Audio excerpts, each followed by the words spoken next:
This poor man is holding his own skin and he's inviting you to be kind enough and look inside of his guts. Or this one is kindly holding up a flap so you could check out his jacked up muscles. And this lady seems absolutely calm about to eat an apple while her exposed belly is teaching us about fetus anatomy. These horrifying illustrations used to be the best resource at the time for medical students and doctors and surgeons to study the anatomy of human body. But they don't give the same vibe as the dry images we see in our anatomy books today. So how did we get to these scary looking illustrations, and how did they develop to what we have now? That was the question I had before making this video, but I was pleasantly surprised that answering this question showed me much more. It clearly depicts the development of the technologies of printing from the moment printing was invented until today, and also how our social beliefs and priorities have changed specifically in the West.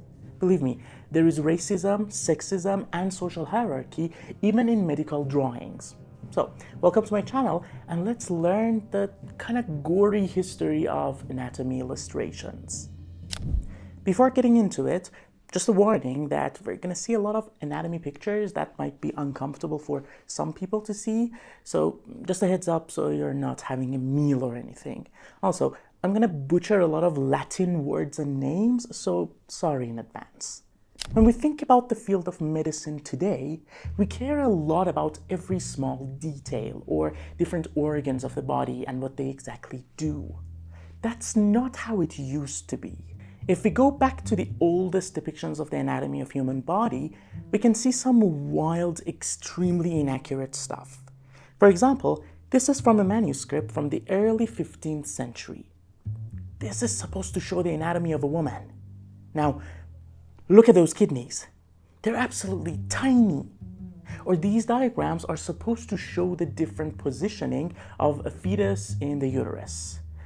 Well, obviously that's not how it works. Or in this 14th century Persian manuscript, you can see the same, with the fully stacked intestines or this super simplified spinal column. And that's understandable because at this stage, until the end of the Middle Ages, we still didn't believe in the importance of the organs, and the main practice, at least in the West, was the old Galenic system of a balance between four humors: blood, phlegm, yellow bile, and black bile. Phlegm. But on the side of anatomy, one thing that was important was being able to treat the wounds of battle. You know, there was no shortage of hands-on war back then. So one diagram that you could see was the wound man. This absolutely miserable guy depicts the way different weapons can wound a soldier. It would probably act as a reference guide for field medics. Once the printing press was invented in the 15th century, though, it was possible to publish anatomical books. This is one of the first ones. Still, not accurate at all, and one of the interesting panels that this book has is this. Here, we get a glimpse of the process of dissecting a body and learning about the anatomy. This here is a dissection hall.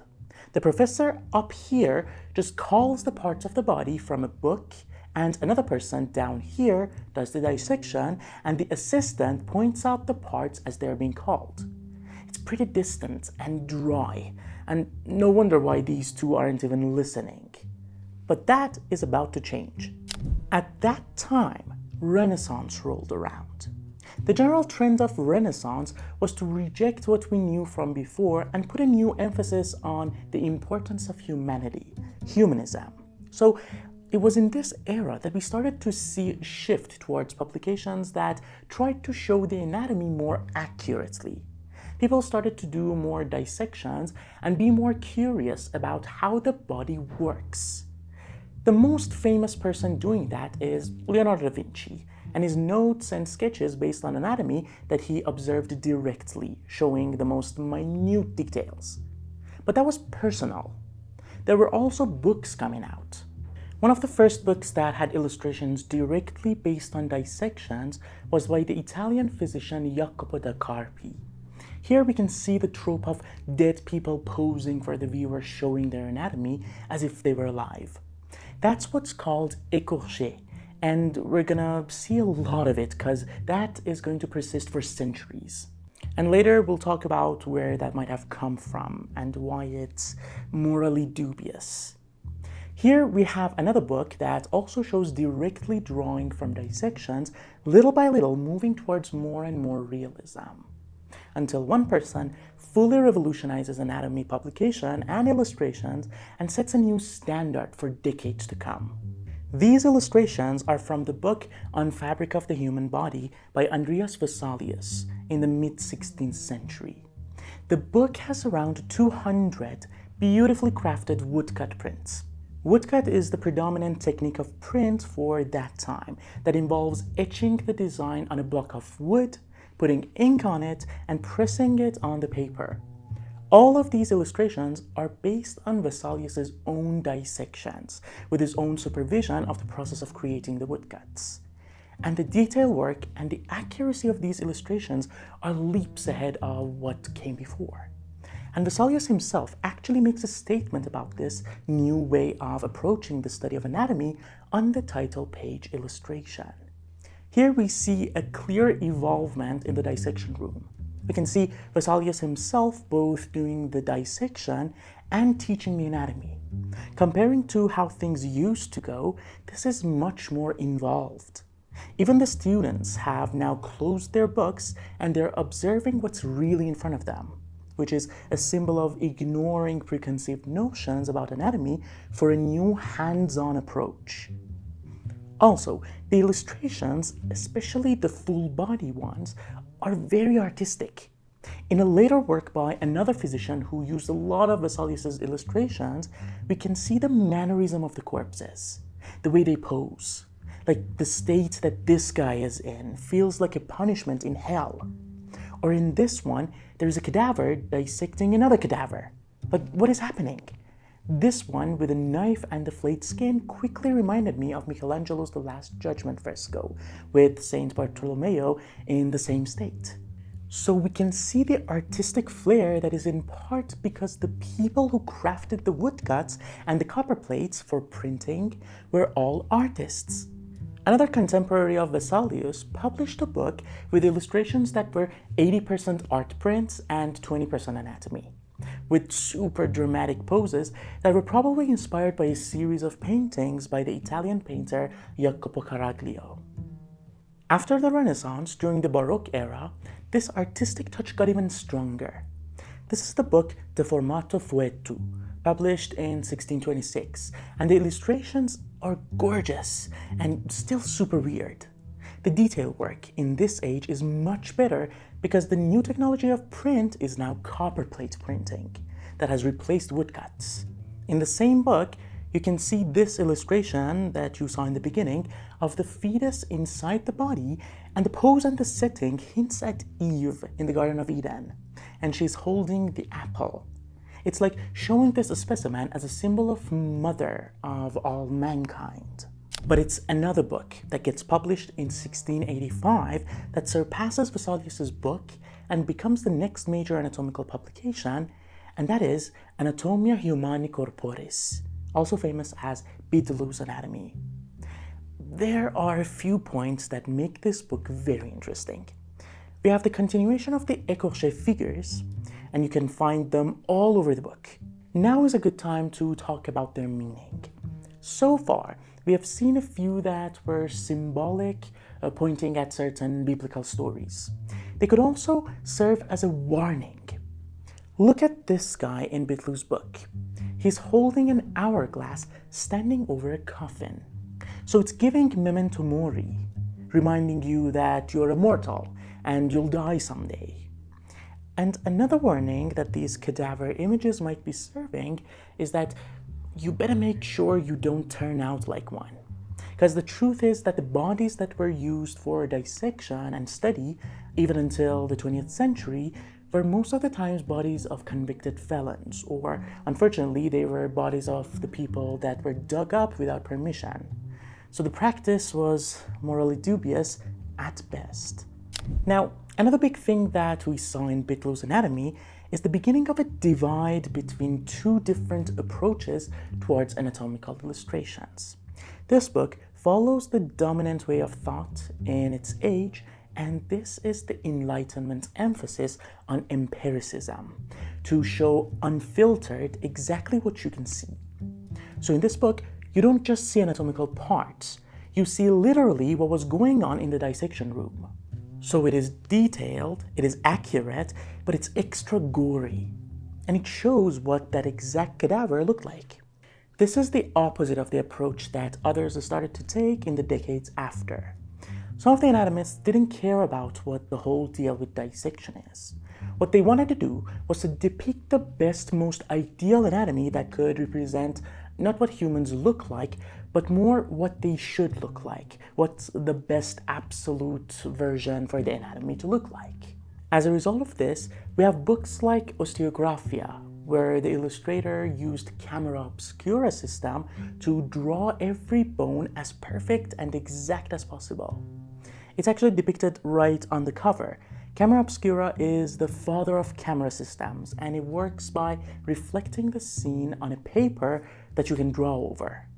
And this approach really reached its peak with the publication of the next major book in the history of anatomy illustrations, Tabulae Skeleti et Musculorum Corporis Humani. Sounds like a magic spell. It was published in 1747, and the artist and physician worked together for decades to perfect an atlas of the human muscles and bones. They found the best specimen that they could and depicted his anatomy layer by layer. Of course, the perfect human was male because then still the anatomy of female body was unfortunately just the male body with the addition of reproductive systems. But in the end, the resulting panels with the luscious backgrounds were incredibly beautiful and showed everything layer by layer. And this was the peak of the copperplate printing potential for detail. But then, with the development of the technique of mezzotint, the world saw the publication of works by an artist that were much more interesting to us art lovers than doctors and physicians. Jacques-Fabien Gautier-Dagouty was a French painter and printmaker behind these magnificent color prints published in the mid-18th century. As I said, they aren't really as significant medically, but they sure are some gross eye candy. Specifically with the 4-layered color prints method that was a very, very new technology. So we have seen the highest of artistic anatomy illustrations, and from this point on, the art is going to tone down for the benefit of being more practical for studying. Also, we saw the two approaches of stark realism versus idealism in different depictions. But the best works that really show that divide are two books with the same topic, written by two doctors both named William, done by the same artist, but with these two different approaches. Both of these illustrations are showing the fetus inside the womb. The one on the left is from a book by William Smellie, with the idealized, accessible, clean illustration that could help someone understand the anatomy. The one on the right is from a book by William Hunter, and it takes the approach of being as real as possible, and it helps students understand what they're gonna see on the dissection table.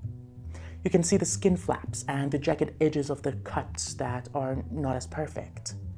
By the way, these two books were published when men started to be more interested in childbirth. So still, there isn't much of the anatomy of woman, really. It's just about pregnancy. It was only at the end of the 18th century that a dedicated table depicting the bone structure of a woman was published. We're reaching the end with two more important books to see. In the mid-19th century, when lithography was invented as the newest method of printing, Jean-Baptiste Bourgerie, the French physician with the collaboration of the print artist Nicolas-Henri Jacob, published the most extensive book on the anatomy and guide for surgery. And in it, they mapped everything extensively and as cleanly as possible. Now, take a look at what Bourgerie says in the preface to the book about their approach. To allow for easy comparison of all parts of our work, we had to create an ideal type of the most beautiful form and the most perfect development of the species, a type based on which all figures would be represented in the same way. To this end, we agreed to describe a man of Caucasian race, 5 foot tall, 33 years old, and endowed with the most fortunate proportions. Racist much?